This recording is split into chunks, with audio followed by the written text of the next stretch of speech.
Hidden betrayal uncovered. I always thought our biggest problem was her late-night shifts. She'd come home at 2 a.m., smelling like cigarettes and cheap perfume, collapse into bed, and barely mumble a goodnight. I chalked it up to burnout, maybe a little distance, but nothing that couldn't be fixed.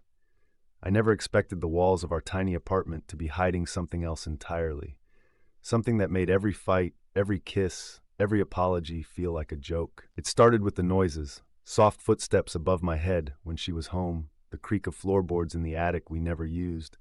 I told myself it was rats or maybe a stray, but the sounds were too deliberate.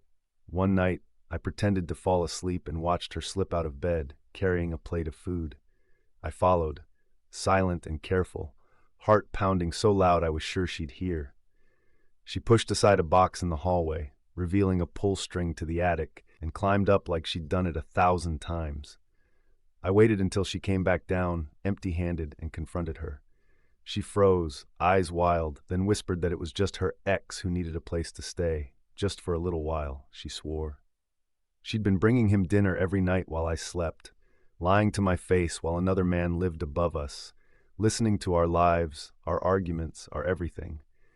The betrayal hit like a punch, but what really broke me was the realization that she'd chosen to keep him close.